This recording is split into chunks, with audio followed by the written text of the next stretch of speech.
Assalomu alaykum. Bizning mavzumiz sun'iy ifloslanishi mavzusini o'tishda loyihalash. Bu mavzuni birinchi dars boshlanishidan oldin o'quvchilarga smayller yordamida o'quvchilar darsga qatnashishadi, ya'ni kirib kelishadi.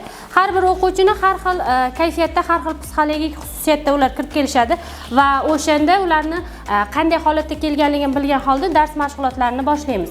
Xo'p, mavzuga keladigan bo'lsak, suv hayotning asosi, ya'ni nafaqat o'sha odamlarning ichimlik suvlari, maishiy ehtiyojlari, balki qishloq xo'jaligi, sanoat, energetika va tabiiy ekotizimlarni uzluksiz ishlashi uchun zarur resurs hisoblanadi. Suvni tejashimiz bu eng oliy maqsadlarimizdan biri hisoblanadi.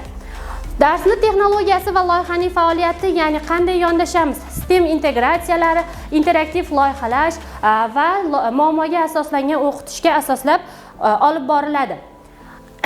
Bizda birinchi 4 ta guruhga ajratib olinadi va o'sha 4 ta guruhda zanjirni tikla metodi qo'llaniladi va bu metod qanday bo'ladi? O'quvchilarga aylanish chiziladi va xuddi mana shu rasm singari bug'lanish, kondensatsiya, yog'in va oqim va yig'ilish va xuddi shu yana qayta takrorlanadi. Shu sxema topshiriq sifatida beriladi. 4 ta guruhlarimizni qanday ajratib olamiz? Ularga har xil rangdagi suv tomchilari singari ranglar beriladi va ular o'sha ranglar orqali yashil, ko'k, qizil va oq ranglarni tanlagan holatda ularni guruhlarga ajratib olamiz. Guruhlarimiz ekologlar, muhandislar, iqtisodchilar va jurnalistlar guruhlariga ajratiladi.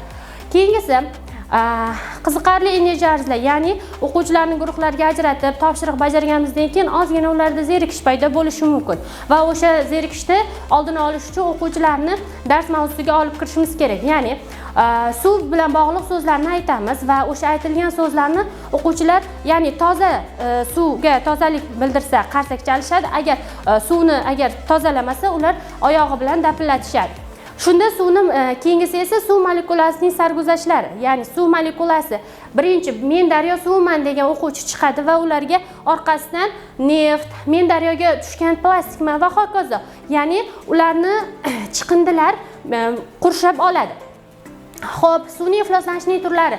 Sun'iy ifloslanishi bu fizik ifloslanish, biologik ifloslanish, kimyoviy ifloslanish va radioaktiv ifloslanishga bo'linadi. Ifloslanishning manbalari bular sanoat, qishloq xo'jaligi va maishiy bu o'sha suvni ifloslanishning manbalari hisoblanadi. Biz suv haqida gapirganimizda Orol muammosi haqida gapirmasdan o'tishimiz mumkin emas. Orol dengiz muammosi bu qachon boshlangan? 1960-yillarda paxtachilikni rivojlantirish uchun daryo suvlarini yo'naltirish orqali Orol muammosi, ya'ni Orol fojiasi vujudga kelgan. Suvni tozalashning zamonaviy texnologiyalari bular mexanik tozalash, kimyoviy tozalash, biologik va innovatsion usullardan foydalaniladi. Biz keyin o'quvchilarga topshiriq beramiz.